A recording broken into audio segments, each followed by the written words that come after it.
J'espère que vos chambres ont été testées parce qu'ils démontent tout. J'ai failli tuer 4 infirmières.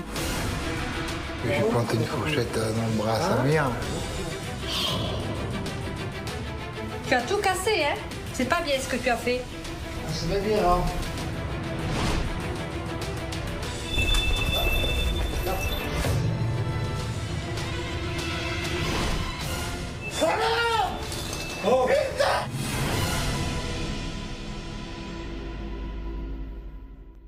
Bonsoir à tous, soyez les bienvenus sur M6. Ce soir, avec Zone Interdite, nous explorons l'univers de la folie dangereuse. Des malades qui ont tué ou qui pourraient passer à l'acte. Voilà pourquoi ils ne sont plus gérés en hôpitaux psychiatriques ni même en prison, mais dans les UMD, des unités pour malades difficiles. Vous connaissez peut-être celle de Villejuif, ouverte en 1910. C'est en tout cas la plus ancienne de France. Mais on en compte une dizaine aujourd'hui dans le pays. 10 UMD pour 620 patients enfermés à l'heure actuelle. Des hommes et des femmes internés de force par le préfet dans ces lieux hyper protégés, hyper surveillés, où l'encadrement médical est maximal. On y trouve une majorité de schizophrènes, mais aussi des retardés mentaux et des psychopathes. Et un séjour moyen dans une UMD, c'est 6 mois. Et pourtant, certains malades y passeront toute leur vie, à raison de 420 € par jour de prise en charge. Alors que deviennent ces malades ensuite? Sont-ils vraiment suivis et soignés? Terminent-ils dans la nature? Nous en parlerons tout à l'heure en plateau avec le psychiatre Alexandre Baratta. Mais d'abord, voyez cette enquête saisissante et émouvante que nous déconseillons ce soir aux moins de 12 ans. Elle est signée Laurence Deleur pour Ligne de Mire et pour Zone Interdite. À tout à l'heure. Quelques jours avant Noël, à 4 km du centre-ville d'Albi, dans le sud de la France. Derrière ce mur d'enceinte, un hôpital d'un genre particulier. Il accueille des malades psychiatriques dangereux. Il a ouvert il y a quelques semaines seulement et il va recevoir aujourd'hui son 7e patient. Un homme décrit comme très dangereux, qui se prend parfois pour un animal et possède une force herculéenne. 14 h, c'est en ambulance que le nouveau malade arrive, après avoir franchi un sas de sécurité. Le comité d'accueil est impressionnant. 6 aides-soignants, infirmiers, agents de sécurité. Ils veulent d'emblée montrer aux patients que la force est de leur côté. Bonjour. Regarde Samir. C'est ma planète. C'est ma planète ici. C'est ma planète. Samir, 33 ans, sort attaché sur un brancard. Ça va? Bien, merci. Je suis pas méchant, je suis pas méchant. Très mieux, nous non plus.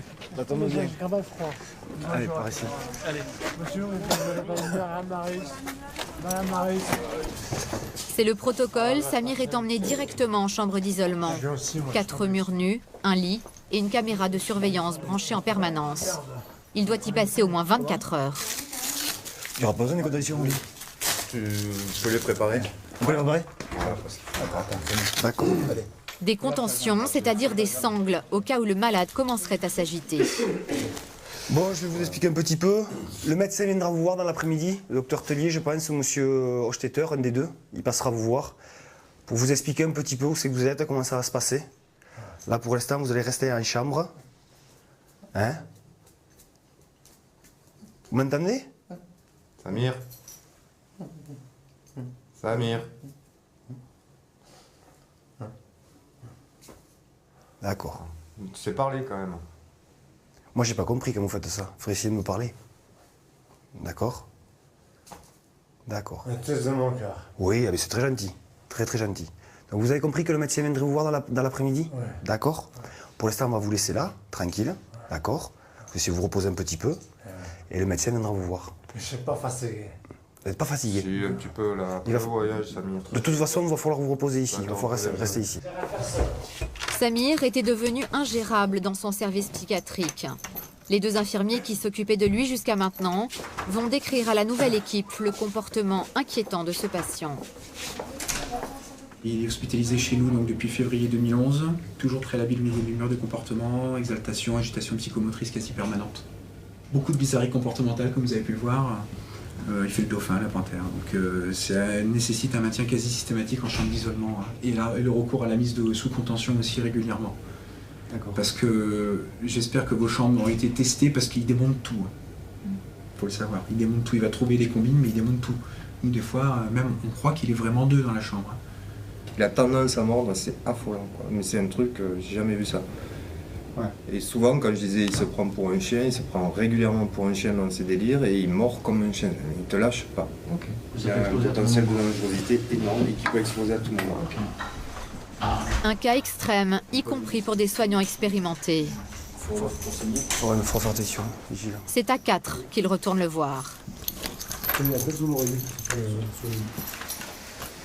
Samir, Samir, asseyez-vous sur le lit s'il vous plaît. Asseyez-vous, merci sur le lit. Merci Samir. Je vois une personne qui est malade. D'accord, on verra plus tard Samir pour l'instant. Pour l'instant vous vous reposez ici, après on verra plus tard. D'accord? Jusqu'à 50, pas de dépasser 50. On va essayer de faire pour le mieux, d'accord Samir? On va essayer de faire pour le mieux, pas de problème. Pas question de mêler tout de suite Samir aux autres patients. Dans les jours qui viennent, les soignants et les psychiatres vont observer son comportement. Marchez un petit peu, Samir. Vas-y, je m'excuse. Oui. Mais c'est que tu comprends, il passe sur le turquinique les femelles. Marchez un peu. Tu veux niquer sur Samir, on marche. Pour le moment, il ne peut donc sortir que dans cette cour grillagée aux murs épais. Oh, papa, dis, maman, dis, dis, dis, ciao. C'est flip,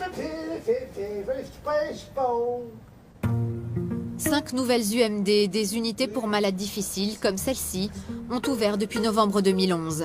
La France compte désormais 650 lits contre 450 auparavant. Si ces établissements se sont multipliés, c'est à cause d'un meurtre qui a fait les grands titres des journaux télévisés il y a un peu plus de 5 ans. Une tragédie à Grenoble où un étudiant de 26 ans est mort sauvagement poignardé en pleine rue par un déséquilibré échappé d'un hôpital psychiatrique. Le crime en plein centre-ville de Grenoble fait grand bruit. Le chef de service de l'hôpital qui soignait ce patient est obligé de se justifier devant les caméras. Il n'avait pas de geste agressif ni envers les autres patients, ni envers le personnel. Ni envers les visites qui venaient de l'extérieur. Enfin bon, c'est quelqu'un qui était très compliant, qui prenait son traitement. Il avait de fortes doses de traitement depuis très longtemps. Nicolas Sarkozy, alors président de la République, convoque immédiatement plusieurs de ses ministres. Quelques jours plus tard, il annonce un plan de sécurisation des hôpitaux et surtout la création de ces nouvelles unités censées protéger la société de ces malades dangereux. À Albi, l'équipe de l'UMD a accepté que notre caméra suive pendant plusieurs mois son travail au plus près des patients. À l'extérieur, une enceinte de plus de 4 mètres de haut, des murs en béton armé, 21 caméras de surveillance, des grillages autour de chaque cour. À l'entrée, des agents de surveillance. Et pour chaque personne travaillant sur le site, cet appareil, le DATI, porté en permanence sur soi, est destiné à donner l'alerte en cas d'agression. À l'intérieur, des hommes venant de toute la France, hospitalisés de force par les préfets. Ils sont atteints de schizophrénie pour plus de la moitié d'entre eux, de paranoïa, de psychose infantile. S'ils sont internés ici, c'est parce que la maladie les a rendus violents. Coups, tentatives d'étranglement, viols, meurtre même pour certains. Allez-y. Clément est un cas exceptionnel pour une UMD. Il y a quelques mois encore, ce jeune homme de 32 ans menait une existence totalement normale. Un travail, une compagne, et puis brutalement, une bouffée délirante très aiguë le conduit dans un premier hôpital psychiatrique. Là-bas, Clément se retrouve du jour au lendemain au milieu des fous. L'angoisse l'envahit. Le jeune homme veut s'échapper. Un infirmier l'en empêche, il l'agresse et le frappe sévèrement au visage. Clément s'enfuit et menace de se jeter d'une grue. Le préfet et les médias sont prévenus. Au nom de la nouvelle politique de tolérance zéro, la sanction tombe. Clément est interné de force à l'UMD. Bienvenue dans ma chambre. Une pièce de 9 mètres carrés avec un lit, un petit bureau, un tabouret, le tout scellé au sol. Ça fait 2 mois et demi que je suis là, dans cet hôpital prison, on va dire. Ça fait 2 mois et demi que vous dormez là. Voilà, ça fait 2 mois et demi que je suis entre ma chambre et la cour qu'on a juste en face. J'ai pas fait un pas de plus. Mais l'homme s'habitue à tout, la preuve. Pour moi, ça a été un véritable choc puisque tout s'est passé, tout a basculé du jour au lendemain. Et je me suis retrouvé en fait dans une prise en charge psychiatrique, donc ici, en très peu de temps. Et c'est vrai que si on m'avait dit il y a 2 mois que je me retrouve là, j'étais à des années-lumière de penser ça. Sa famille aussi était loin d'imaginer un pareil bouleversement. Dans le sud de la France, nous avons rencontré la mère et la compagne de Clément. Elles ont directement vécu sa descente aux enfers. Bon, on va regarder les photos alors. Clément était un jeune homme épanoui, étudiant les lettres, aimant le sport et les voyages. Mais il y a quelques mois, sa famille remarque qu'il ne va pas bien. Ses proches le croient d'abord dépressif, puis comprennent qu'il souffre en fait de troubles psychiatriques. On sentait que son humeur changeait, il était triste, il était aux aguets, suspicieux. On voyait qu'il était hanté par une idée obsessionnelle, une idée toujours la même, on l'épiait. Il s'est mis à avoir une terreur de toutes les personnes qu'il voyait dans la rue, même se dire qu'il était sur écoute téléphonique, tout. Il était terrorisé, tout le monde le poursuivait, on voulait le tuer, tout simplement. Alors il voulait fuir, il voulait mettre fin à ses jours. Il disait que c'était insupportable. Le délire était si ancré que Clément a pris pour cible sa propre compagne, Céline, qui vivait avec lui. On a vécu des choses très dures parce que, bon, tout à la fin, même moi, il me doutait si je faisais pas partie de son délire, en fait, ou de son complot. Je ne pouvais pas faire la part du réel et de l'irréel. Clément est passé en quelques jours d'une vie totalement normale au sein de la société à une vie de malade isolé derrière des hauts murs. Comment va-t-il supporter un tel enfermement ? Dans l'unité, 20 malades maximum qui restent en moyenne 1 an. Pour s'occuper d'eux, une équipe de plus de 50 personnes. La prise en charge de chaque patient coûte 420 € par jour. Le prix à payer pour prendre soin d'eux correctement, tenter de les stabiliser et être en mesure de les renvoyer rapidement dans un service de psychiatrie classique. La cour, les patients s'y rendent dès qu'ils le souhaitent. Elle offre un semblant de liberté. Les dialogues fusent, parfois surprenants. C'est une MD pour unité de maladies difficiles. Pour résoudre notre pathologie. Chacun a sa pathologie et chacun a son histoire. Ça y est, le psychiatre a parlé. Donc, notre but ici, c'est de guérir notre pathologie et de réussir de sortir le plus possible et trouver un moyen de la vie quotidienne. C'est le but ici de tout le monde. Alors moi, j'ai aucune pathologie. Le médecin me dit je suis paranoïaque et moi, je crois pas du tout. Alors le problème, c'est ça. Sous ces airs de cantine, chaque repas collectif respecte des règles strictes. Chacun a sa place attribuée. Les patients sont servis à table pour éviter toute agitation et ils sont surveillés en permanence. À la fin du repas, l'aide-soignant de service a une tâche un peu particulière à accomplir, ramasser les couverts. Qu'est-ce que vous faites avec les couverts ? Je les compte et quand ils y sont, eh bien, je les mets là et après je vais les mettre à laver et je vais les recompter une deuxième fois. Pourquoi vous les comptez ? Parce que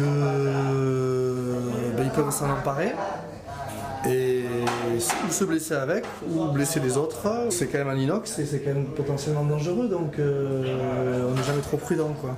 Voilà. C'est quand même des gens qui sont ici pour avoir fait des choses assez graves donc c'est plus sage de compter les couverts, quoi. Et pendant ce comptage, aucun patient ne peut quitter la salle à manger. Ouais, c'est bon, on peut. Je m'installe. Voilà. Ok. Le docteur Hochstetter est l'un des 2 psychiatres de l'unité. Ah, bonjour Alexandre. Je vous vois. Pas tout de suite parce que là je vois quelqu'un d'autre. Hein, mais si vous voulez, on peut se voir tout à l'heure. D'accord ? Sinon ça va ? Ça va, ouais. Lui aussi vient d'arriver comme les patients et il cherche encore ses repères. Ce matin, il reçoit pour la première fois Samir, arrivé la veille. Chose rare, le médecin a accepté que nous assistions à cet entretien. Bonjour Samir. Samir a 33 ans. Il est malade depuis l'âge de 17 ans, période de ses premières automutilations.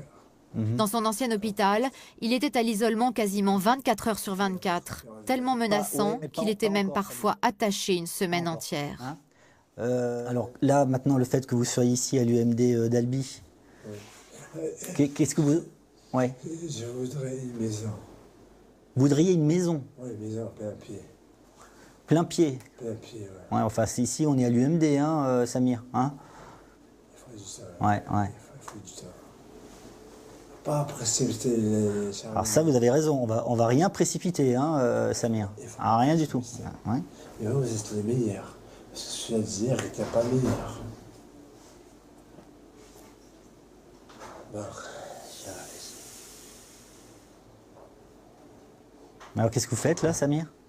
J'ai fait de la relaxation. Comment? De la relaxation. Je médite. Là, vous allez rester dans cette chambre pour l'instant, mais progressivement, vous pourrez faire des activités, vous aurez accès à un certain nombre de choses. D'accord? Je vous dis au revoir et à bientôt, Samir. Depuis son arrivée hier, ce patient continue de délirer en permanence. Il n'est jamais dans la réalité. Une fois la consultation terminée, le médecin va faire le point avec les soignants. Bon, il est encore bien... on ne peut pas avoir de discussion cohérente. Hein. D'accord. Alors vraiment pas du tout. Hein. On verra comment ça évolue. Voilà. Il peut rester longtemps à l'isolement, un patient comme lui? Ah oui, alors là, l'isolement, ça peut durer très longtemps, hein, s'il le faut, oui, bien sûr. Alors, il faut bien comprendre que l'isolement, c'est pas du tout punitif. Hein. Vraiment, je tiens à le dire, parce que dans l'idée du public, chambre d'isolement, ça fait punition. Pas du tout, c'est du soin intensif. Puisque ce patient, par exemple, dont on parle, là, aujourd'hui, je l'ai vu plus épuisé qu'à son entrée. Et donc, l'isolement, ça leur permet évidemment de se poser et d'être moins épuisé au bout d'un moment. Hein. La chambre d'isolement est filmée 24 heures sur 24. Une façon de s'assurer que le patient ne se fait pas de mal et d'observer son état. Agitation, délire, insomnie, prostration, chaque comportement est étudié. Dans le cas de Clément, l'UMD va tenter de le réadapter au monde extérieur après sa crise délirante. Tous les jours, il retrouve Lucille, l'ergothérapeute. Son métier, soigner les patients à travers des activités manuelles, collage, dessin, peinture, poterie, des occupations prétextes pour améliorer la relation aux autres. Vous m'aviez parlé des magazines de décoration. Lucille travaille depuis 6 ans avec ce genre de patients. Des gens comme Clément qui ne supportent pas l'enfermement. Après un long silence voulu, elle va trouver les mots pour dialoguer avec lui. Par mesure de sûreté, un soignant est présent pendant les séances. Ici, on est entouré de murailles. C'est des barrières que vous mettez, oui. Je pense que... on se les met pas, non, elles sont réelles. Je pense qu'il ne faut jamais enfermer un animal dans un angle. Il faut toujours laisser une sortie, une porte de sortie. Donc là, vous vous sentez enfermé. Moi, je pense que vous avez une petite liberté. C'est celle de créer, d'avoir une créativité, mais c'est aussi celle de penser. Et peut-être profiter de cette hospitalisation pour... C'est ce que je fais. Et pourquoi pas tenir un journal, écrire... La porte de sortie, vous allez vous la fabriquer, voilà. Tout seul, dans votre attitude. Aujourd'hui, Lucille a demandé à Clément d'illustrer sa propre violence. Le patient a représenté ce drôle de personnage. Donc on voit ce personnage un peu hirsute, un peu électrisé comme ça, un peu presque vibratoire.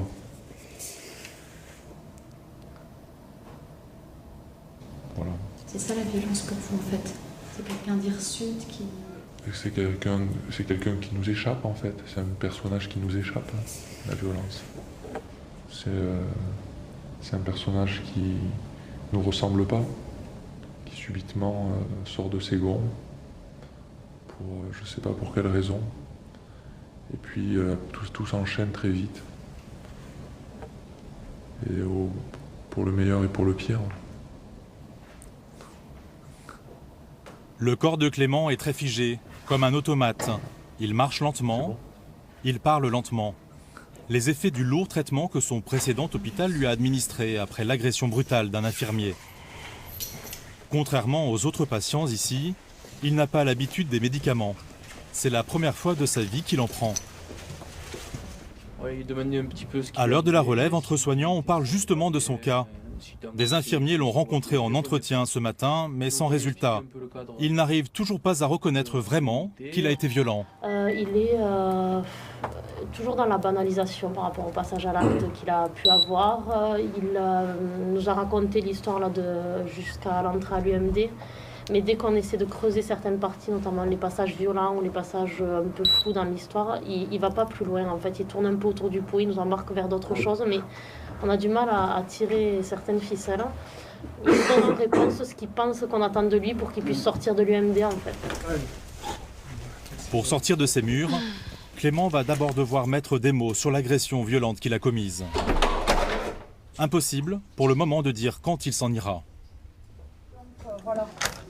Une urgence pour Ludovic, l'infirmier. Un patient, Cyril, est persuadé qu'on lui a pris sa revue de moto. Son visage est fermé, tendu. Sa colère peut exploser à tout moment.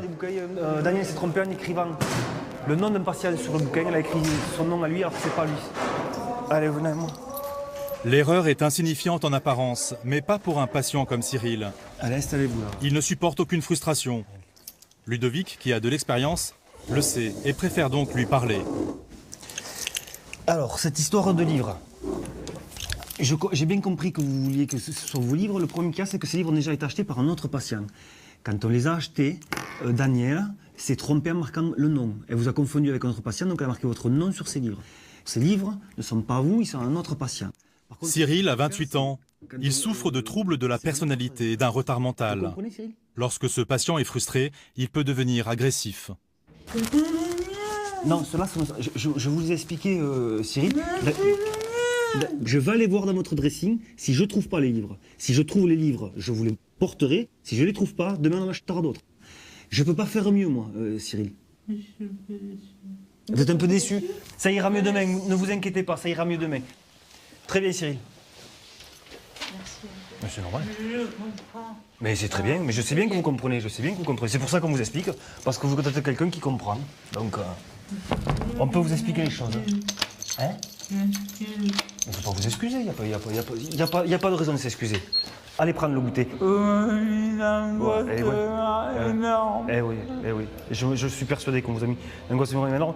Mais comme vous avez dit tout à l'heure, vous êtes capable de comprendre. Non, je voulais voir les affaires de Cyril pour voir si on n'avait pas ses revues de moto. Ouais, je sais pas. Les affaires des malades sont rangées dans cette pièce. Ils conservent très peu d'effets personnels dans leur chambre et ils sont sous clé. Mickey.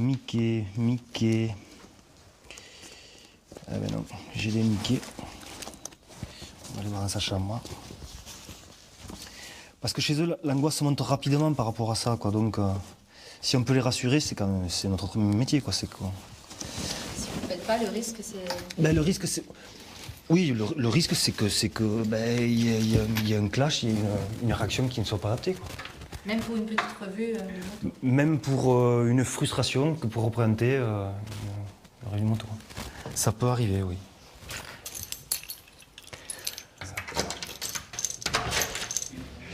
Je vais donner le traitement si besoin à Cyril. Cyril, très perturbé, tient absolument à prendre son si besoin, un traitement supplémentaire prévu en cas d'urgence par le psychiatre pour calmer les angoisses.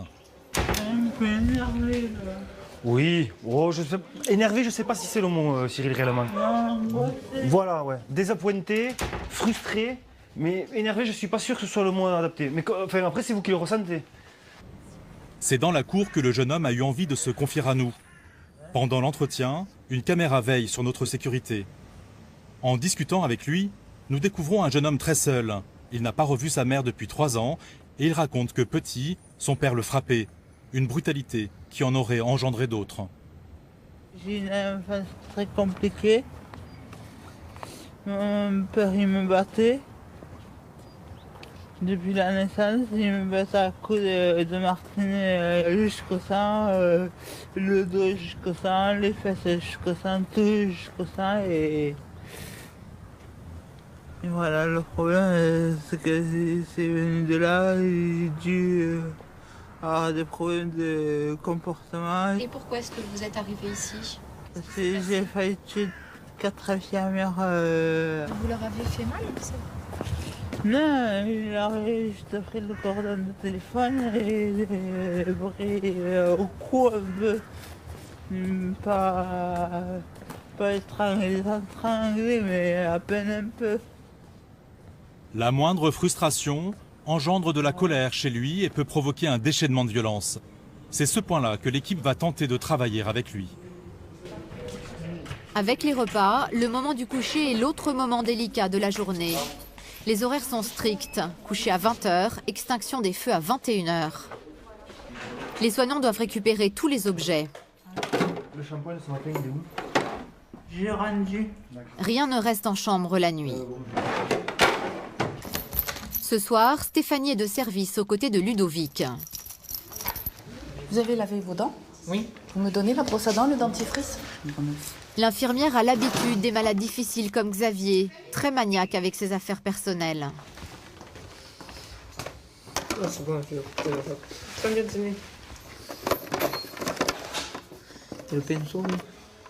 Je peux l'essayer pour savoir s'il marche ou pas? Non. Je te l'ai essayé. Non. Vous le reposez. Vous le reposez. Je te l'ai essayé. Non, Xavier, vous le reposez. Je vous ai pas donné ça. Eh bien, vous le verrez demain matin. C'est pas pour maintenant. Merci. Pourquoi est-ce que vous ne l'avez pas donné là? Les volets, qu'est-ce qu'on fait? Parce que c'est pas l'heure du rasoir. Ok, à demain. Il veut vérifier là maintenant tout de suite quelque chose qui n'a pas lieu d'être. Il le fera demain matin. Ces patients difficiles se comportent comme des enfants le soir venu. Doucement, on se met en position pour... Du gâteau déjà vanille. Non, on avait dit. Un chocolat et puis un gâteau. C'était moi qui ai décidé, donc on a dit, il y a eu un bonbon avant, maintenant il y a un bonbon, on verra pour le reste. C'est pas vraiment du chocolat. Allez, là. Monsieur. Samir, stop, allez. Chaque soir, tous les malades sont enfermés à clé pour la nuit. C'est pas dur de fermer la porte à clé derrière eux? C'est pas dur. Le fait de fermer la porte en elle-même, si, c'est dur.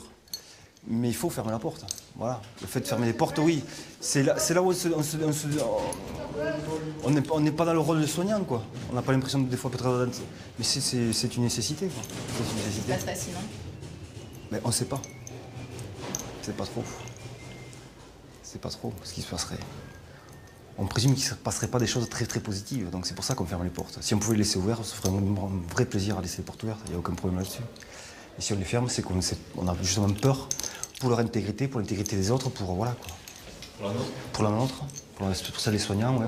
Ouais. Dites-moi stop. Même les stores sont commandés à distance par les infirmiers. Ils ne se rouvriront que demain matin, à 7 h précises.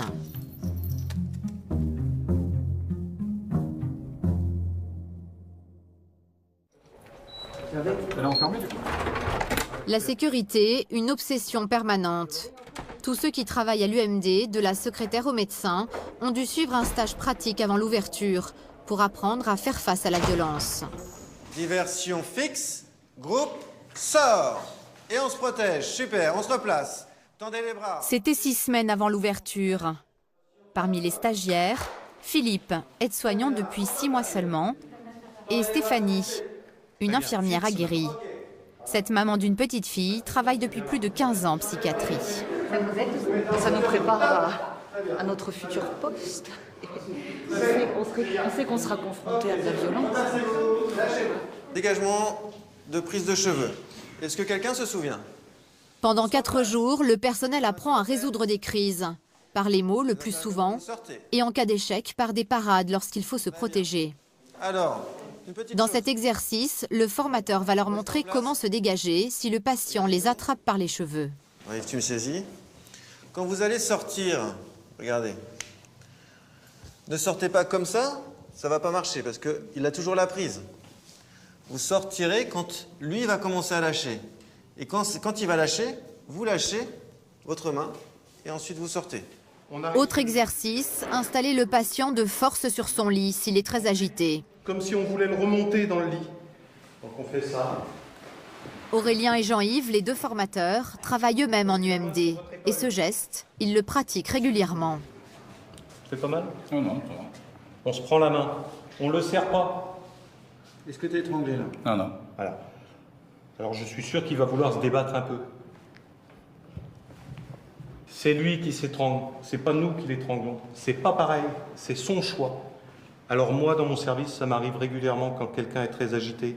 Et puis à un moment, il nous dit « Vous me faites mal ». On dit « Non, nous, on te fait pas mal. C'est toi, quand tu bouges, qui te fait mal. » Et il arrête de bouger. Fais attention de ne pas serrer, très bien. Place aux élèves. C'est Philippe, grand costaud de 50 ans, qui joue le patient agité. Philippe a été tour à tour pâtissier, barman, maçon. Mais il y a 6 mois, il est devenu aide-soignant.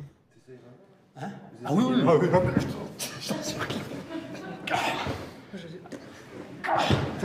C'est confortable, Annabella? Franchement, je me force pas trop.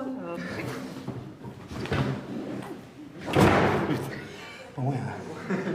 On va pas se faire mal non plus. Ah non, ça. Pourtant, vous êtes plus fort que les 2 réunis, là. Oui, mais la méthode est apparemment imparable. Et c'est vrai que je ne peux pas bouger. Je ne peux pas. Alors imaginez, si vous la maîtrisez bien, tout le stress que vous allez vous retirer en faisant ça. L'ambiance ce jour-là est bonne enfant. Tout cela n'est encore qu'un entraînement. Mais ensuite, il va falloir maîtriser pour de bon des patients. Il y en a plein qui se disent on est là pour soigner, on n'est pas là pour... Oui, tout à fait, mais à partir du moment où on peut risquer notre vie ou au moins notre intégrité physique, il y a un moment, il faut aussi, on ne peut pas se laisser massacrer, entre guillemets. Il faut aussi répondre un petit peu d'une façon mesurée à la violence qui nous fait subir, quoi. D'autres, comme Stéphanie, espèrent ne jamais recourir à la force. Je suis dans le soin, je ne suis pas dans l'affrontement physique, quoi. Et je tiens à rester dans le soin. Vous n'êtes pas surveillant de prison? Non, je ne le saurai jamais. Voilà. Sinon, j'aurais fait une autre formation. Tous les ans, dans chaque UMD, des personnels sont victimes d'agressions physiques. Eux ont choisi d'y travailler malgré ce risque de violence. Et ils vont se rendre compte que la sécurité des lieux n'est pas toujours aussi optimale qu'ils le pensaient. C'est le cas ce matin à l'UMD. On ne fait pas de bruit parce que Samir, ça le... Samir vient de s'échapper de sa chambre et a été rattrapé dans le couloir. Il a été remis en isolement dans la pièce voisine. Qu'est-ce qui s'est passé là? Il a cassé la porte, là. Un coup de pied. Un coup de pied, il a cassé la porte. Il a redonné un coup là, il a cassé ça là. Il s'est retrouvé dans le couloir. Voilà. C'est la dame qui fait le ménage qui s'en est rendu compte? Tout à fait. Mais elle a pas entendu la porte cassée. Mais quand elle a entendu le patient en train de parler dans le couloir, elle s'est cachée directement dans une autre pièce et elle nous a contacté de suite sur le DATI. Et ces portes, elles sont censées être... Blindées. Enfin, solides. Et là, c'est vrai qu'il a mis 3 minutes pour se casser. 3 coups de pied, voilà. La femme de ménage qui l'a découvert, c'est elle, Cathy. Vous êtes un peu secouée? Non, pas du tout, pas du tout. Non, il faut avoir du réflexe, savoir se protéger. Voilà, c'est le son de sa voix qui m'a dit qu'il devait être dans le couloir. C'est un métier risqué alors ce que vous faites? Finalement, oui, vous voyez, mais on le savait quand même, on est un peu... On nous avait avertis, hein. Mais bon. Vous avez eu envie de venir quand même? Ah oui. Je suis pas peureuse, donc... Allez, on va aller arranger les dégâts de Samir. Et voilà.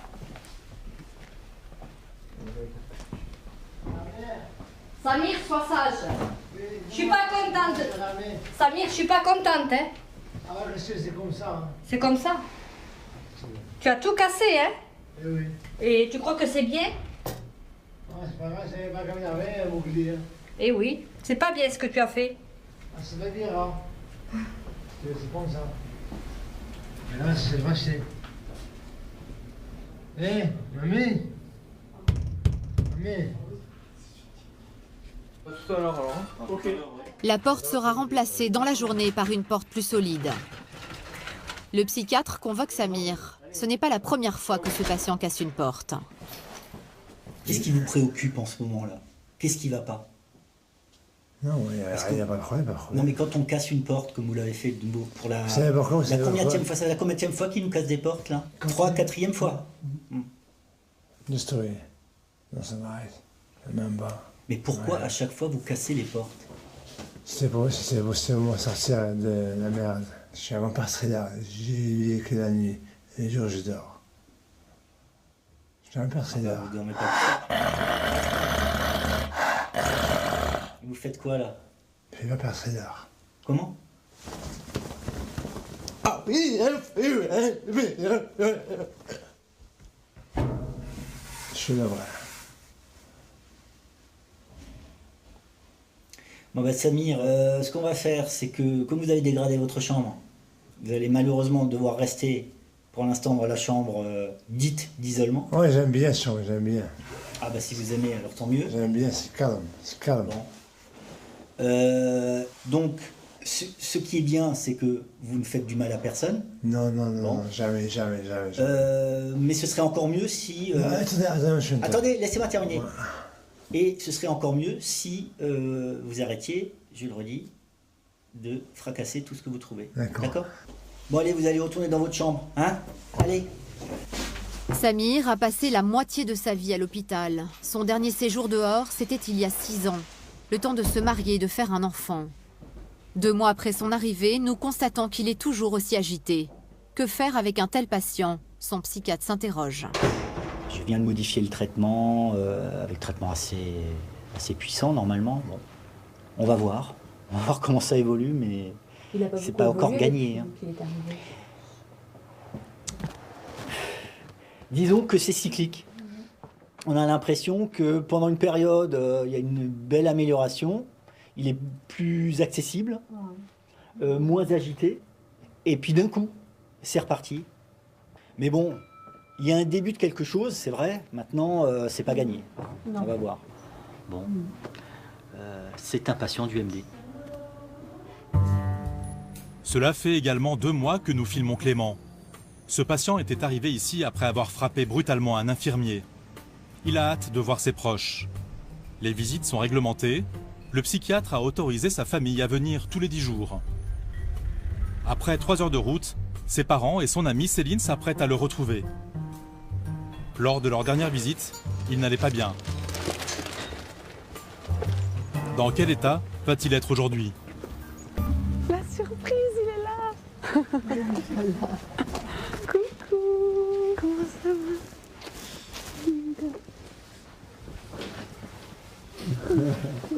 C'est la règle. Stéphanie et une autre infirmière resteront dans la pièce voisine pendant la visite.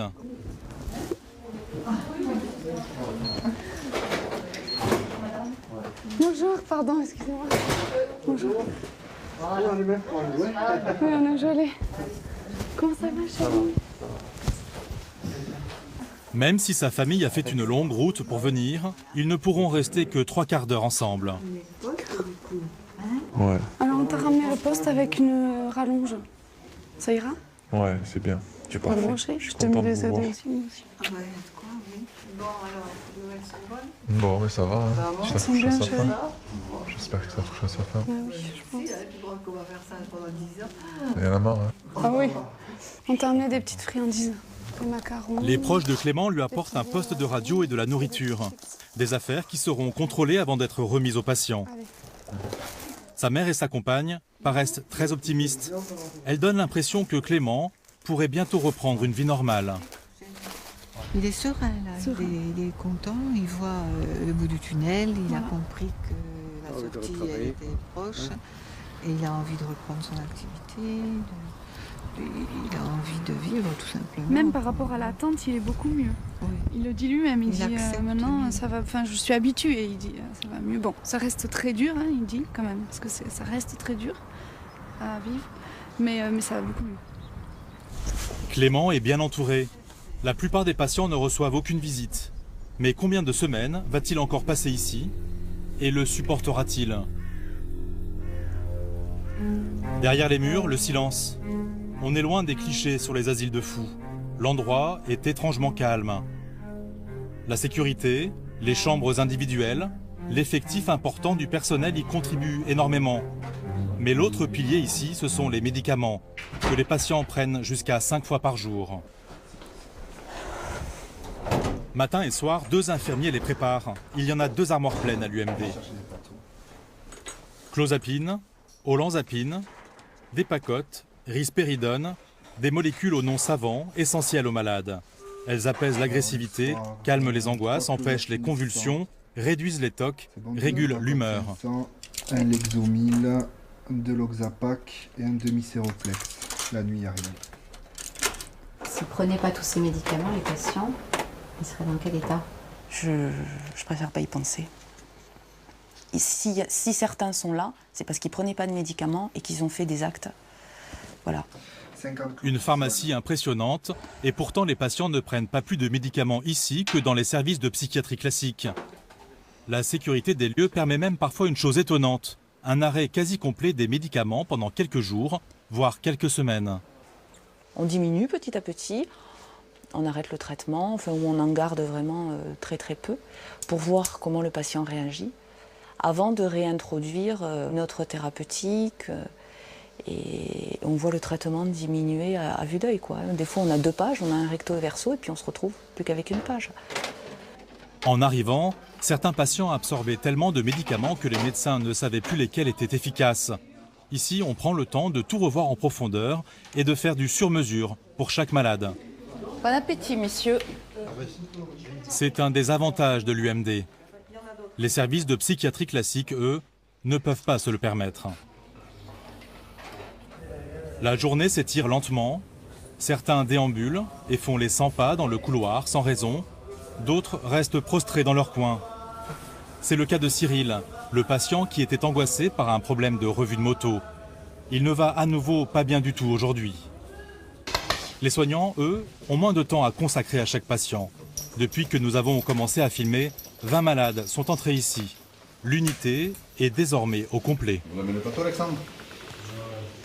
Non? Si, ouais. Je vous ai coupé la viande, Alexandre, puisque vous n'avez pas droit au couteau ni à la fourchette. Et le traitement normal. Selon les heures, ils sont 5 à 7 soignants pour gérer 20 malades.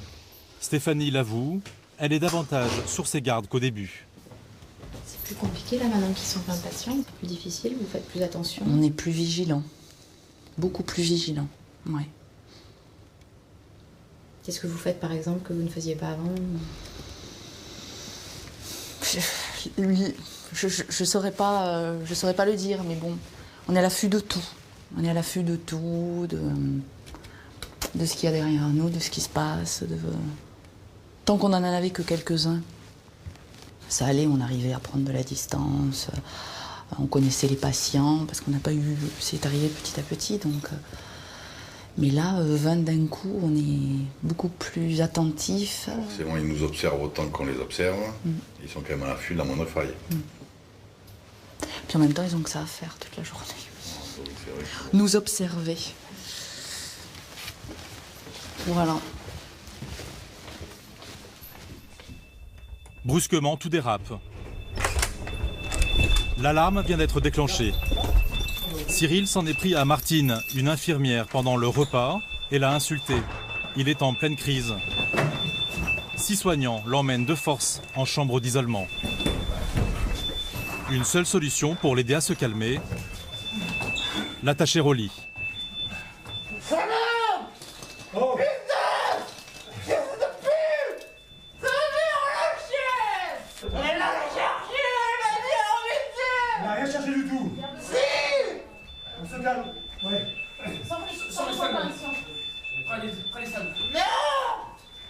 En première ligne pour le maintenir, Philippe, qui avait répété ses gestes à la formation.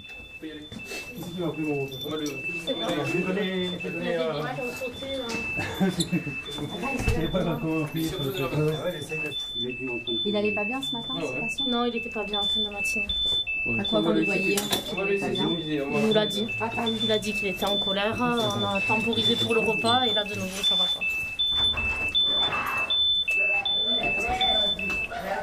3 mois après son arrivée, rien n'a changé. Cyril ne tolère toujours aucune frustration. Le psychiatre lui a refusé l'accès à ses affaires personnelles pendant la sieste Il ne l'a pas supporté. Il voulait avoir ses jeux, ses bouquins, tout, voilà. Donc le médecin a reposé ça avec lui, il a mal pris, très mal pris. Il est resté dans sa chambre jusqu'à... Excusez-moi, je suis un peu soufflé. Il est resté dans sa chambre jusqu'à midi, il est venu au repas, il n'a pas voulu prendre les traitements. Martine a un peu insisté, et puis il l'a pris comme cible, quoi. Et voilà, ça s'est mal passé. La tension retombe. L'événement va être immédiatement consigné dans le dossier médical. Qu'est-ce que vous faites là, Elodie? On remplit l'échelle d'agression quand il y a des passages à l'acte. Ça nous permet de concrétiser un peu, d'objectiver les agressions. Autrement dit, tous les comportements violents sont notés dans le dossier du patient. Agression physique, automutilation, destruction d'objets, provocation, insultes, menaces. Les contentions sont très rares à l'UMD. Derrière ce déchaînement de colère, les soignants entrevoient, eux, l'immense souffrance de ces malades mentaux. Pour simplifier, avant d'avoir été agresseurs, ils ont tous été victimes, quoi. Voilà. 90%, presque 100%. La plupart ont été victimes de violences, d'abus sexuels, voilà, avant de devenir agresseurs. Même ça peut être victime de choses beaucoup plus beaucoup plus subtiles, d'abandon, de rejet, de choses. Alors être rejeté une fois, deux fois, mais tout le temps, bon voilà. Comprendre ces êtres humains et parvenir à les soigner, un immense défi. Est-ce que vous voulez une autre couverture, Maxime? Ici, c'est le bout du bout, la dernière chance, le dernier recours. Vous êtes sûr que vous n'aurez pas froid? Si l'UMD ne parvient pas à aider ces hommes gravement malades, personne n'y parviendra. Allez, bonne nuit, Maxime. Attendez, comme ça sera mieux. Non, ça ira. Ah si, moi. Mais pas... Mais vous l'aimez quand même, ce métier? Ah oui. Ouais, par contre, tes collègues, pas le voir. Pourquoi vous l'aimez pas? Pourquoi j'aime mon métier? Pourquoi autant, oui. Parce que je me rends compte de ce que je fais au quotidien. Voilà. Je me rends compte de ce que je fais au quotidien, des patients qui évoluent, d'autres qui régressent. Et puis je les choisis. Et je dis pas que c'est de la vocation, c'est pas vrai. Mais oui, je l'aime. Des fois, j'en ai marre, hein. Ça m'arrive. Mais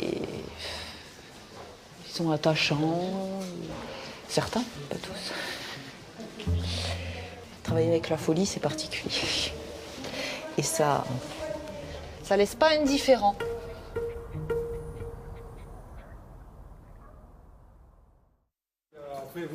Cela fait 4 mois que notre caméra a pénétré dans l'UMD d'Albi. Samir a passé les 2 premiers mois essentiellement à l'isolement dans sa chambre. Mais désormais, les soignants le sortent pour le mêler aux autres. Un vrai progrès. Samir. Samir. C'est un trésor. Il l'a soulevé. Il a soulevé. Alors, je l'ai trouvé. Et voilà. Samir. Est-ce que vous pouvez être calme? Oui, d'accord. Oui, d'accord. Est-ce que c'est possible? C'est possible. Il y a une tristesse en secret. Parce qu'il y a un trou là. On met les babouches, Samir? Samir. Viens. Samir. Il y a un trou là. Oh, qu'il a les bras hauts. Samir, on met les babouches? Oui, mais la bouche. Ta babouche, ma bouche, ta bouche. Samir. C'est mignon. C'était la babouche. Je l'appelle c'était la babouche. Un acteur comédien. Samir, ça suffit. Allez, c'est bon. Si Samir est l'un des malades les plus lourds, c'est aussi l'un des plus attachants. Samir, si ça commence comme ça, vous ne sortez pas. Hein. Samir, regardez-moi. C'est plaisir. C'est possible d'être sage? Oui, mais je vais... De ne pas faire n'importe quoi.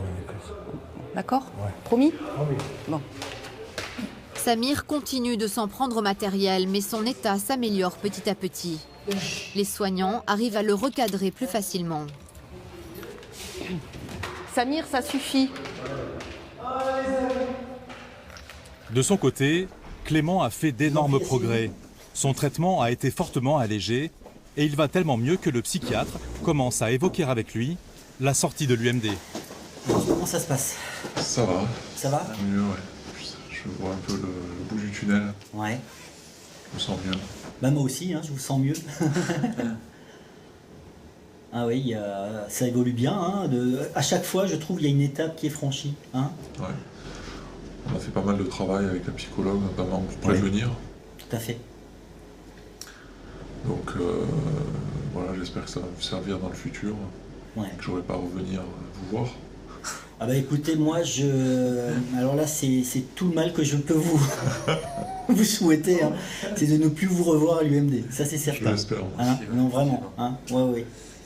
Mais le suivi est hyper important. Hein. Voilà, le suivi et les traitements. Ouais. Et je vous l'avais expliqué, c'est minimum 2 ans de traitement. Très bien, merci. À bientôt. Bientôt. Au revoir.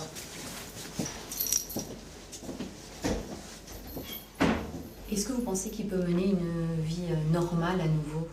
Alors une vie normale, oui, c'est tout à fait possible, mais il n'est pas à l'abri d'une décompensation. Et une décompensation peut-être même encore plus intense et plus grave, malgré les traitements, malgré le suivi. Hein. Malheureusement, ce sont évidemment des pathologies qu'on ne guérit pas. Hein. On les soigne, mais on ne les guérit pas. Une décompensation, c'est-à-dire une nouvelle crise très aiguë durant laquelle le patient perd le contrôle de lui-même. Dans ces conditions, n'est-il pas risqué de le laisser sortir? Cette décision, ce n'est pas le psychiatre qui va la prendre. Quelques jours plus tard, une matinée capitale pour Clément. La commission de médecins qui décide de la sortie des patients vient le rencontrer. Oui. Bonjour, docteur Villamo, c'est moi qui viens vous voir. Avec ma collègue. On va aller dans un bureau.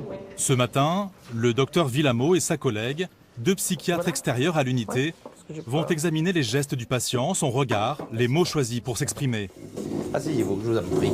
Ils doivent évaluer à la fois son état de santé et son éventuelle dangerosité. Donc votre psychiatre pense que vous pouvez sortir de l'UMD. Donc c'est pour ça qu'on vient vous voir. Le psychiatre veut d'abord s'assurer que Clément reconnaît qu'il est malade. Qu'est-ce qui vous paraît important de nous dire, vous? Je suis rentré ici après un épisode délirante, en fait, assez lourde. J'étais sorti de moi-même, quelque part. Et petit à petit, le temps a fait son chemin et je me suis retrouvé tranquillement ce que j'étais depuis toujours. Puis vient une question plus inattendue qui déstabilise Clément. Comment vous allez repérer que ça va de nouveau pas? Enfin, comment vous allez gérer éventuellement un épisode qui survient, qui n'est pas contrôlé par un traitement ou par... Si ça revient, disons que je connais déjà les éléments, je me connais un peu plus, donc je vais pouvoir prévenir si je peux. Comment vous voyez la suite alors? Comment ça va se passer pour la... L'idée c'est de regagner progressivement la société, de regagner progressivement mon travail. J'ai conscience de ma fragilité aujourd'hui, chose que je n'avais pas jusque-là. Merci à vous. Merci à vous. Au revoir. À tout à l'heure.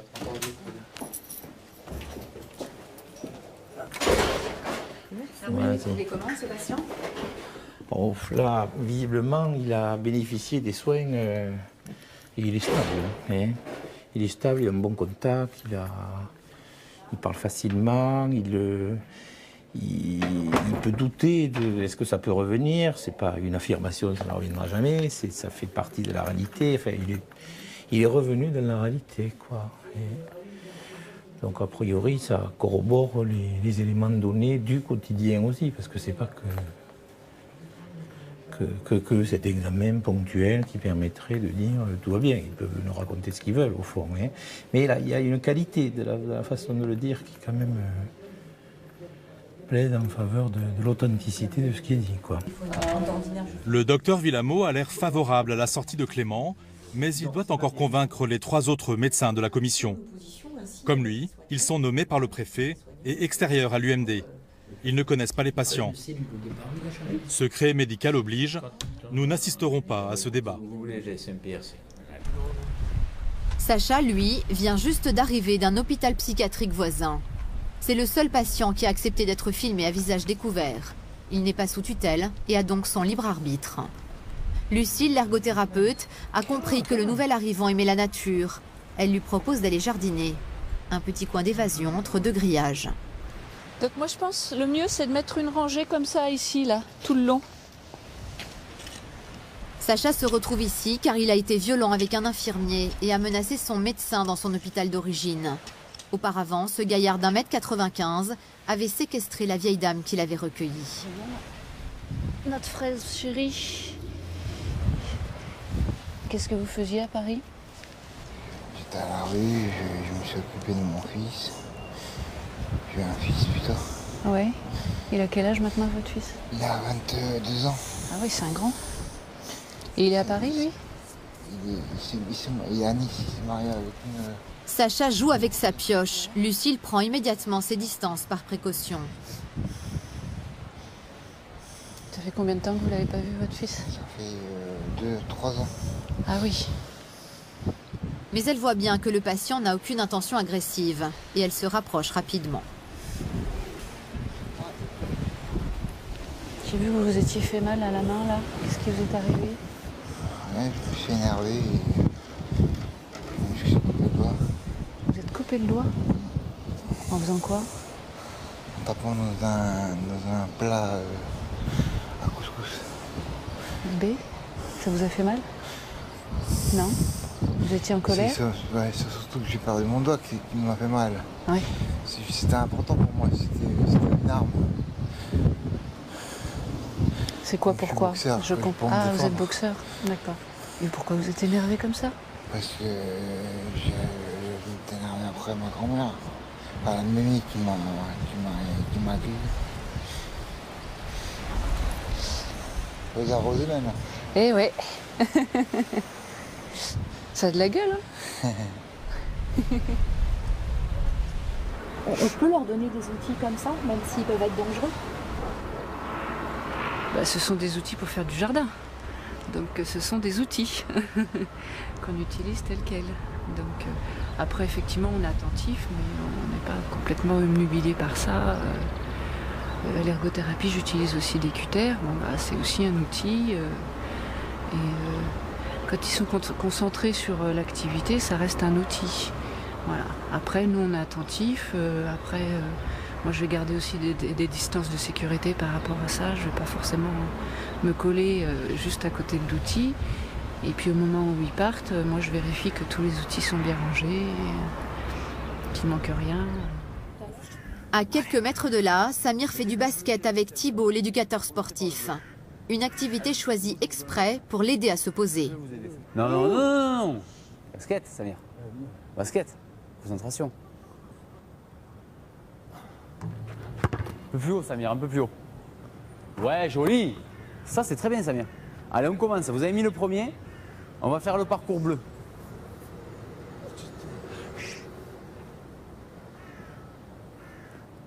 Eh bien, joli. Très bien, Samir. J'y apporte les ballons, je lui lance pas parce que le simple fait de le lancer, de faire un rebond au sol, ça peut l'exciter, le stimuler et donc il peut perdre toute la concentration. Donc du coup, j'y apporte le ballon pour vraiment qu'il se mette dans cet état d'esprit de regarder le panier, le ballon et marquer. Oh putain, j'ai compris, ça y est. Samir, vous avez compris, c'est bien, mais il ne faut pas perdre cette concentration. Oh bah oui. Bravo. Non, doucement, Samir. Samir marque les 15 paniers du parcours et reste calme toute la séance grâce à la technique bien rodée de Thibaut. Vous aimez bien le sport? J'adore le sport. Je fais le sport, natation, de faim. Je vais à mourir de brûler de faim. Ça vous fait du bien là, hein, les cours? Ouais. Samir, Allez, Samir. Allez, on rentre. Allez. Samir. Allez, ça s'est bien passé, restez concentré comme pour le basket. C'est super comme ça. Samir, aujourd'hui, est convoqué à un autre rendez-vous. Un rendez-vous dont il n'a pas bien compris l'enjeu. Le juge des libertés de la détention se déplace avec sa greffière pour le rencontrer. Cette salle de réunion se transforme pour l'occasion en salle de tribunal. Un avocat a été commis d'office pour défendre Samir. Depuis juillet 2011, Le juge doit vérifier que les patients internés dans ce genre d'unité ne le sont pas abusivement. Dès le départ, Samir va les surprendre. Bonjour monsieur.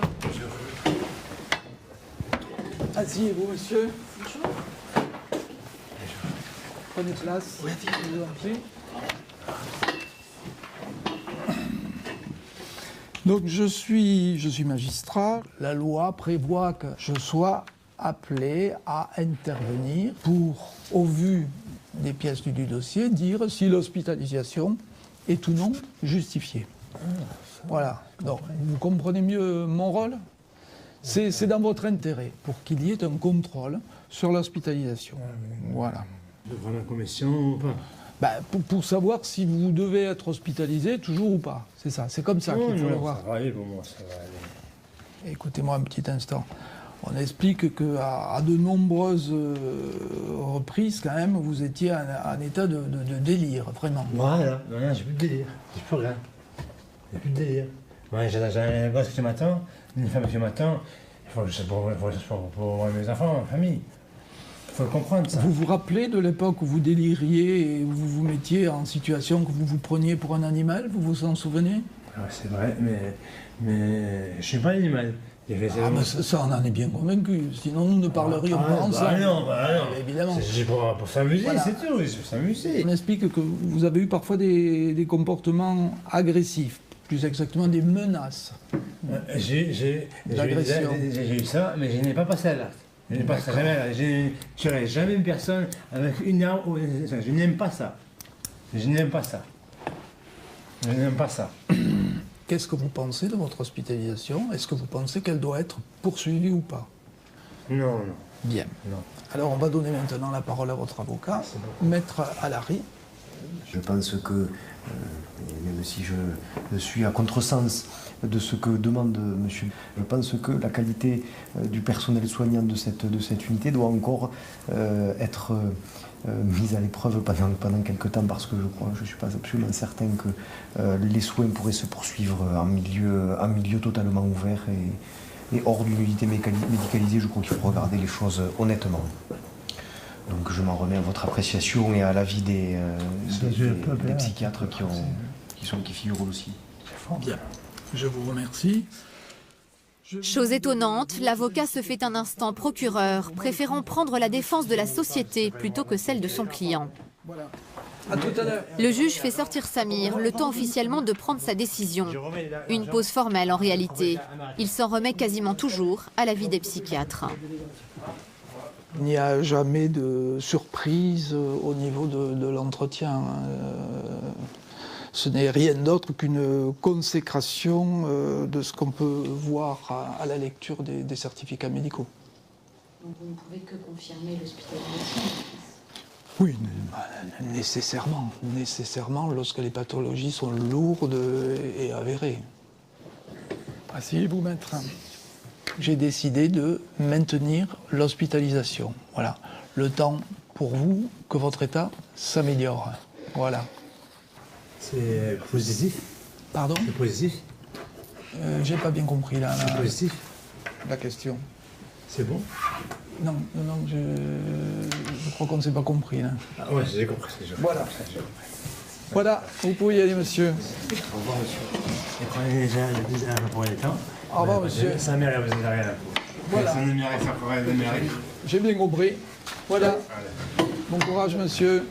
Ouais, ça va bien, vous, hein? De vous. Ce qu'il m'a dit. Il n'est pas mort, ça mérite. Il n'est pas mort, hein? Vous aussi. Allez, ciao. Depuis l'ouverture de l'unité, le juge a confirmé le bien fondé de toutes les hospitalisations. Sacha est là depuis quelques semaines. C'est l'un des patients les plus imposants, une vraie force de la nature. Cet ancien boxeur aime bien provoquer les autres malades, les impressionner avec sa carrure. Rachid, l'aide-soignant, intervient car il sait que le jeu peut très vite mal tourner. Éviter le contact physique, de taper sur l'épaule, de taper sur le dos et tout. C'est sympa, mais vous avez de la force. Et vous rigolez, sauf que quand il vous fait mal, vous le dites aussi. Hein? Non, mais vous rigolez, mais quand il vous fera mal, vous rigolerez aussi. Évitez le contact physique. Soyez sympa, Sacha, s'il vous plaît. On vous l'a déjà dit, je vous le redis. En entretien avec le psychiatre, nous découvrons une toute autre personne. Un marginal abîmé par 20 ans de squat et de rue. Bien. Alors, Sacha, comment ça se passe? Ça se passe comme ça. C'est pas la joie? Ouais, c'est pas la joie. Ouais. Moi, j'ai violé personne, j'ai tué personne. Je me sens pas dangereux, quoi. J'ai tapé personne, j'ai poussé un infirmier, c'est tout, quoi. Je veux pas ma dangerosité, quoi. Je dirais alors, vous n'avez tué personne, ça on est d'accord. Mais potentiellement, vous pouvez quand même être parfois avoir des comportements qui peuvent faire peur aux autres déjà pour commencer. Potentiellement, je suis quelqu'un déjà qui s'est fait tout seul dans la rue, quoi. Donc a dû apprendre à se défendre tout seul, quoi. Ouais. Donc je peux pas me permettre de... Oui, mais j'entends bien ça. De me laisser envahir, quoi, ou quoi que ce soit, quoi. Ça, j'entends bien. Mais ce que vous ne percevez pas, Sacha, c'est que ça peut très vite dériver sur des problèmes quand on se comporte comme ça. Ça peut arriver encore. C'est peut-être pas encore arrivé, mais potentiellement ça peut arriver. C'est-à-dire que tout peut arriver. Quand on joue, mais non, mais quand on joue... Totalement, je peux m'énerver ici, et puis vous attraper par les cheveux et vous mettre la tête dans le micro-ordinateur. Totalement, tout me peut arriver, quoi. Qu'est-ce qui va m'arriver après? Il faut que je réfléchisse, qu'est-ce qui va m'arriver? Oui, justement, qu'est-ce qui risque de vous arriver alors? Il y a Florent qui va me tomber dessus. Je sais que vous êtes toujours dans une certaine provocation. Ça, je veux dire, c'est pas grave. C'est pas ça qui est grave. Je préférerais que vous soyez dans un comportement peut-être un petit peu plus adulte, non? Je veux dire, vous avez quel âge maintenant? Adulte. Qu'est-ce que vous voulez être adulte dans un contexte comme l'UMD, franchement?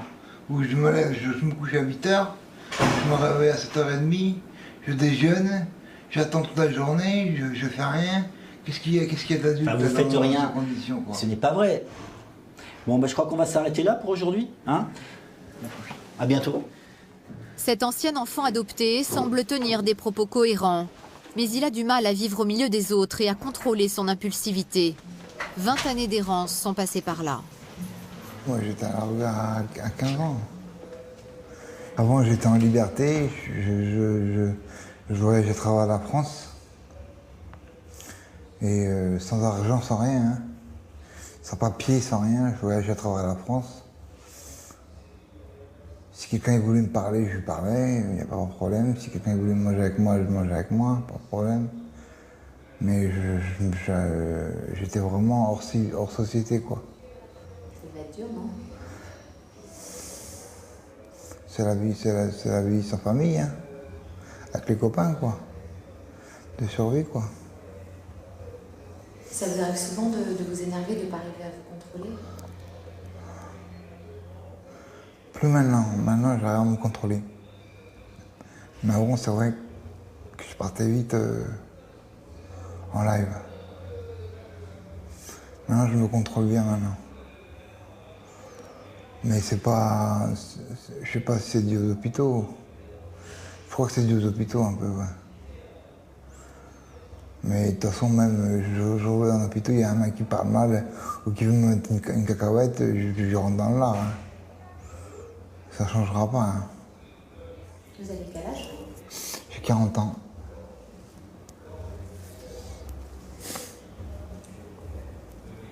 Un bel âge? Ouais, mais...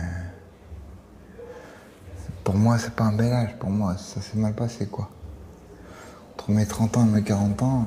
J'ai la gâché un peu, quoi. Le parcours chaotique de Sacha et sa franchise désarmante le rendent touchant, même s'il minimise toujours sa propre violence.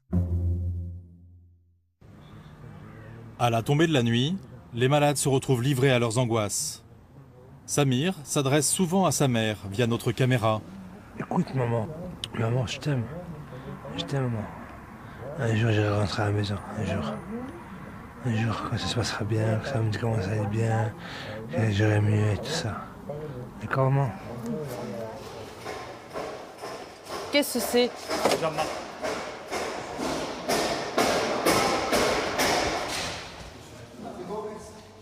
Ça y est? Ça va mieux? Vous voulez pas aller faire un tour de cours? Ah non, surtout pas. Les gens qui n'ont pas accepté dès le début, c'était Ok. Jean-Marc est énervé. C'est un patient extrêmement délirant. Stéphanie le laisse se calmer. Mais le répit va être de courte durée. Jean-Marc. Jean-Marc, vous allez venir avec nous, vous allez aller en chambre. Hein? Allez. La reine d'Angleterre est en bas. Vous avez même réuni aucune politesse. Allez. Devant une personne âgée comme ça, vous êtes lamentable. Je tiens la porte, Sofiane, j'ai ouvert la chambre. Jean-Marc est isolé du reste du groupe pour éviter l'escalade. C'est l'heure du coucher, fin d'une journée ordinaire à l'UMD. Un matin de mars, 4 mois après l'ouverture de l'UMD, son personnel va vivre son premier succès. Un des patients va beaucoup mieux et c'est aujourd'hui son jour de sortie. La commission a donné son feu vert. Dans quelques heures, Clément quitte l'UMD. Bonjour. Alors? Ça y est. Dernier jour. Dernier réveil. Dernière matinée surtout, parce que c'est dans pas longtemps, dans moins d'une heure. Ouais. Ah, je suis content. Je sors enfin de ce cauchemar, quoi. Pour une nouvelle vie.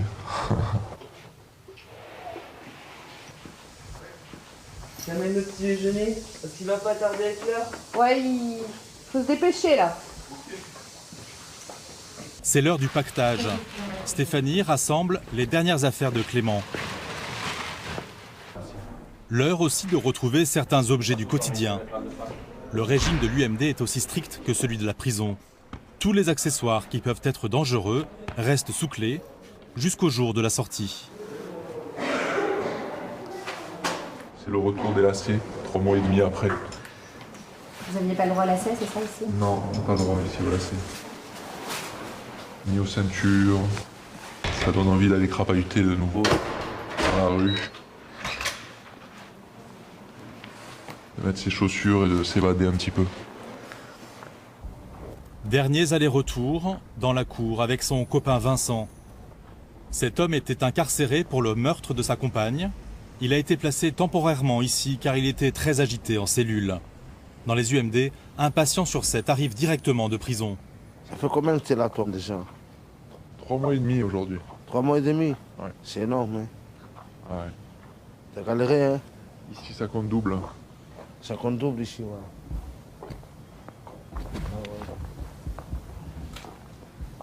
Et qu'est-ce que tu vas faire à Paris maintenant? Je rejoins mon hôpital. Ouais. D'origine, je sais pas pour combien de temps non plus. Et tu auras des visites aussi? Je pense que ça sera plus relax. Modéré. Plus relax qu'ici, ouais. Plus relax qu'ici? Ouais, ouais. Ah, plus pire qu'ici, il n'y a pas, je pense. hein. Non. On appelle ça le gouffre de la mort ici. On est dans le gouffre de la mort, on n'est pas bien. Donc lui, il part, au moins ça me fait plaisir pour lui. Moi, bientôt, peut-être, je vais partir, si Dieu le veut. Voilà, quoi. Bon, ils sont arrivés? Salut. Ça y est. Allez, c'est parti. Bon, bah les copains. Allez, bon courage. Salut les copains. Ah ouais. Bonne route à vous tous. Merci. Regarde pas tant, hein. Salut. Eh ben, même connerie que la dernière fois, hein. Prenez soin de vous. L'allée d'honneur. L'année d'honneur. Oh là là. Tout ça pour vous. Bonne continuation. Bonne continuation. Merci à vous. Merci. 700 km de route attendent Clément. Mais le jeune homme ne va faire qu'entrevoir les paysages. C'est la règle, il retourne directement de là où il vient, un service de psychiatrie près de son domicile, avant de pouvoir rentrer un jour chez lui. Pour les autres, la routine continue, derrière les grilles. Mais il n'y a pas que des patients qui quittent l'UMD. Au bout de 6 mois de travail, Philippe vient de jeter l'éponge. Cauchemar, stress, insomnie. L'aide-soignant que nous avions filmé en formation a craqué. Il a eu le courage d'en parler devant notre caméra. C'est quelque chose qui s'est fait crescendo. Au tout début, ça allait, et petit à petit, la pression est montée, jusqu'à un moment où on se rend compte qu'on va au travail avec un nœud dans le ventre. Le soir, quand on pose, ou le midi, quand on a terminé, qu'on pose ses affaires au vestiaire, on se dit, enfin, je parle toujours pour moi, ouf, il ne s'est rien passé aujourd'hui, ni pour moi, ni pour les collègues. Et le lendemain, ça recommence, et toujours un peu plus, un peu plus, un peu plus. Vous aviez peur d'une agression? Oui, oui, oui. Oui, c'est pas évident de s'avouer et d'avouer aux autres qu'on puisse avoir peur, mais je suis bien obligé de le dire. Oui, oui, j'ai eu peur. Oui. Pour moi, pour les autres, parce qu'une situation peut vous échapper et ça peut être lourd de conséquences, quoi. Philippe est toujours aide-soignant, mais il a rejoint un service psychiatrique classique. Aujourd'hui, l'UMD reçoit de nouveaux visiteurs. C'est la maman de Samir, celle à laquelle il s'adressait devant notre caméra, accompagnée de son mari. Ils sont à la fois impatients et anxieux. Leur dernière visite remonte à 4 mois. Ils ne savent pas dans quel état ils vont retrouver leur fils. Chaque fois, c'est nouveau. On ne s'est fait jamais. On est impatient de le voir, comment il va être, s'il a migré, s'il a grossi, s'il est bien, s'il ne délire pas, si s'est amélioré. Alors tout ça, on l'attend. Vous les rencontrer. Samir arrive, accompagné de 2 soignants.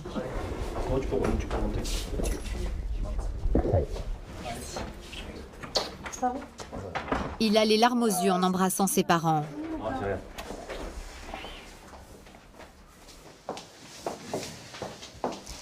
Alors ça va? Ça va, ça va. Ça va, dis-moi comment tu vas. Ouais, ça va, je travaille ici, je suis content. Je travaille ici avec les infirmiers, les médecins. C'est un magasin de remèdes. Tu me crois maintenant? Je te crois. Tu me crois?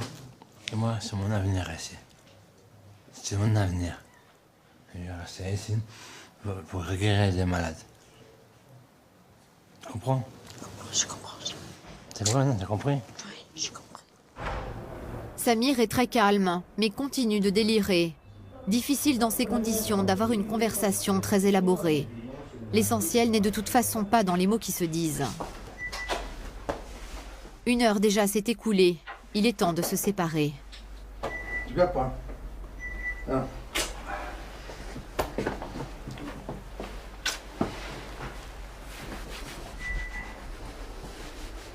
Allez, courage.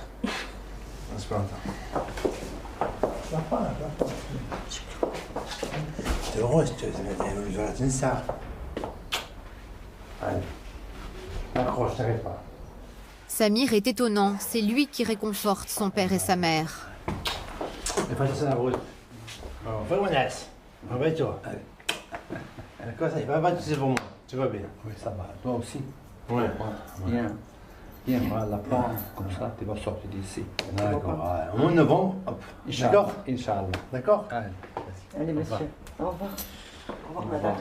Et à bientôt. Au revoir. Alors, on y va, Samir? On y va. Ah, j'ai compris. Allez, va. Des bips, des serrures. Bisous. Au revoir. Je viens pas. Ciao. Des portes qui claquent derrière leur fils. Le quotidien de ses parents depuis 6 ans. C'est comme ça à chaque fois. On a le cœur gros en venant et en partant. Vous l'avez trouvé comment alors aujourd'hui? Ça va. Un peu délirant quand même. Mais ça va. C'est dur de voir son propre enfant enfermé? Très dur. Très dur. Je crois que la chose la plus pénible qui soit. Pour des parents. Pour une mère. On aimerait bien être à sa place, mais on ne peut pas. Au moins des fois, de temps en temps, prendre sa place. Lui laisser souffler. Parce que ça fait quand même longtemps qu'il souffre. Cette mère a pourtant eu sa part de malheur. Samir n'est pas son seul fils malade. Dans la famille, 3 des 5 enfants souffrent de problèmes psychiatriques.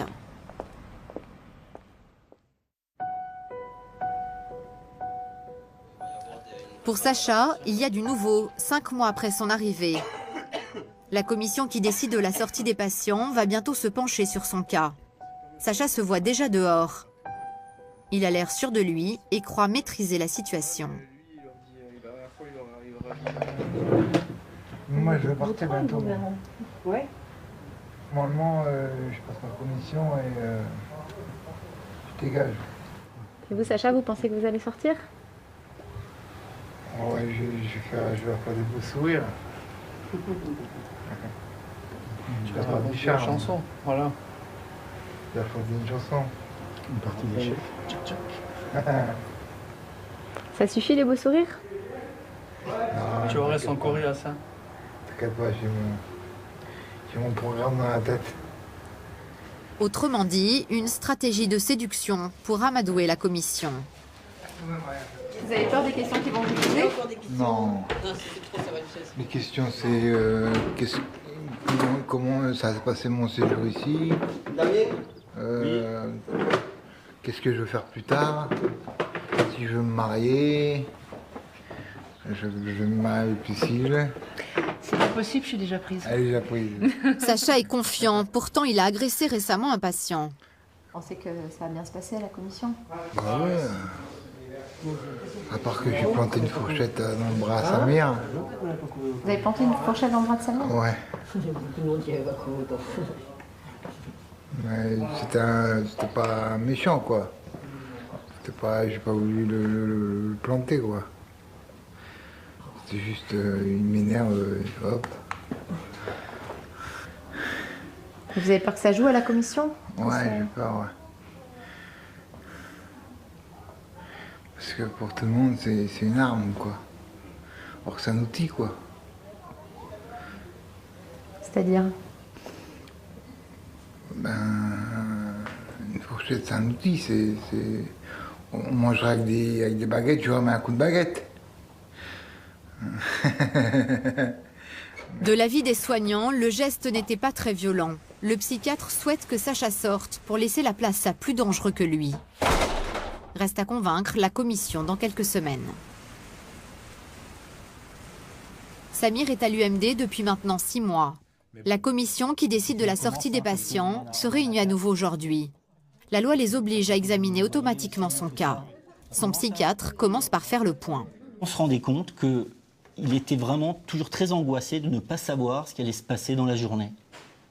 Et souvent, quand il dégradait le mobilier, les portes, etc., c'est parce qu'il était vraiment, il avait des angoisses intenses et il ne savait pas. Il voulait savoir ce qui allait se passer dans l'heure qui suit, etc. Donc on lui a fait un planning. Et à partir de là, ça s'est vraiment quand même nettement amélioré. Hein. Donc il y a disparition des automutilations, disparition de la dégradation du matériel, une meilleure capacité de concentration lors des différentes activités et un meilleur contact avec les autres patients. En tout cas, c'est un patient pour lequel, au début, on n'aurait misé aucun copec, quoi. Enfin, je veux dire, c'est... Le médecin trouve que Samir va mieux, mais est-ce suffisant pour qu'il parte? Comme pour Clément, 2 médecins de la commission vont à la rencontre du patient. C'est pour la commission. Merci beaucoup. Vous êtes monsieur? C'est bon, on vient voir. Samir est anxieux, il veut sortir, il fait tout pour les séduire. Tu n'es pas vraiment tenu comme ça? Ça ira. Ça ira? Non, c'est pas le principal.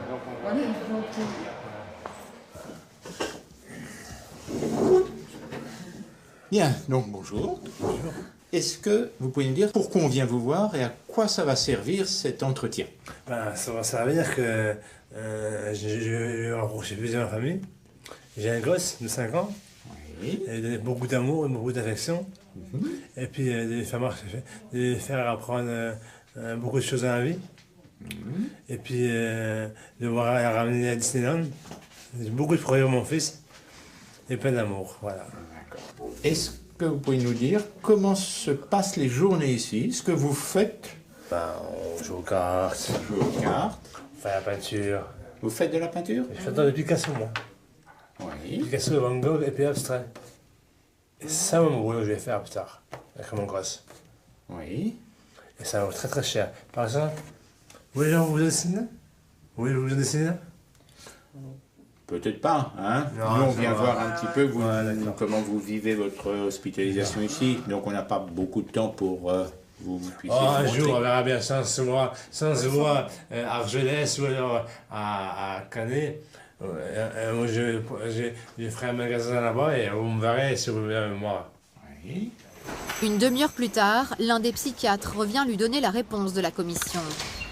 On pense effectivement que vous avez des soins ici qui sont tout à fait intéressants, que vous avez entre votre admission, c'était il y a 6 mois, hein, presque 6 mois, jusqu'à maintenant, vous avez fait de gros progrès. Oui, c'est vrai.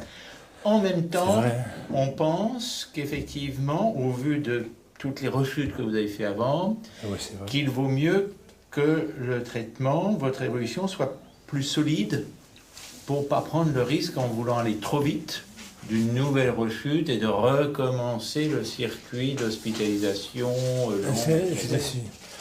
Je comprends que vous soyez un peu déçus. En même temps, nous, on n'est pas là pour penser à vous faire plaisir aujourd'hui. On est là pour que votre projet de sortie ait le maximum de chances de réussir. Et on pense que c'est encore un petit peu trop fragile maintenant. Tout ne s'arrête pas aujourd'hui, au contraire. Ah ouais, c'est pas bien. Allez, c'est bon. Voilà.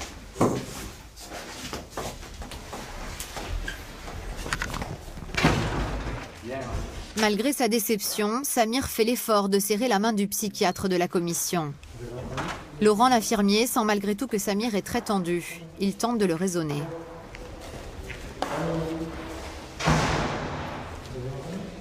C'est la commission qui choisit. C'est la commission. Le docteur Stéphane n'a rien à voir. D'accord? Ah, attends, d'accord.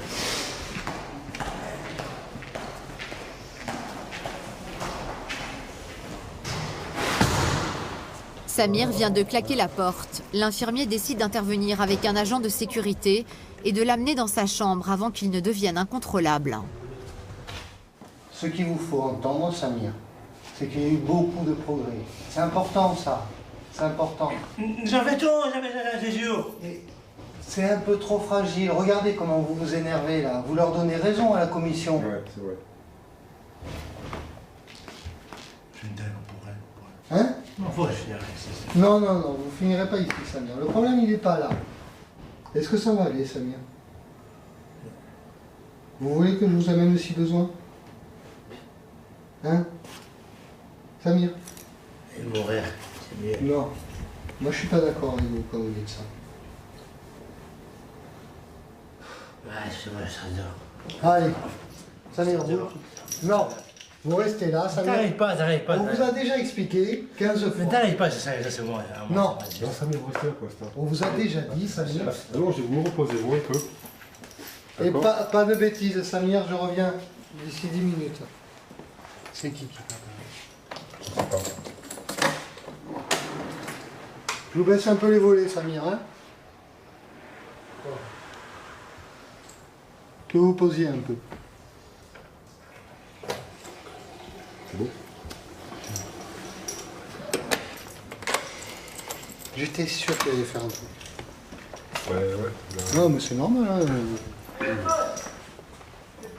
Dans 10 minutes, Samir. On repasse dans 10 minutes, on vous le donnera. Ouais, c'est pas grave, allez. La porte de la chambre de Samir se referme une nouvelle fois. Pour combien de temps encore? L'UMD peut-elle le soigner? Pourra-t-il un jour sortir de ces murs? Et quelle sera sa place au sein de notre société? La plupart des patients ont quitté l'UMD au bout de quelques mois pour retourner à l'hôpital psychiatrique ou en prison. Mais d'autres sont toujours là un an plus tard. Ces malades inadaptés, délirants, violents, ont parfois une lucidité inouïe, comme Cyril. Je suis malade depuis petit, on ne peut pas me la soigner ma maladie. On ne peut pas me la soigner ma maladie. Parce qu'on a tout essayé. Tous les hôpitaux ont tout essayé, ils n'ont rien à faire. Eux, ils essayent tout et ils ne peuvent pas. Ce qui enferme avant tout Cyril et les autres patients, ce ne sont pas les murs, les grillages. C'est leur maladie, à jamais.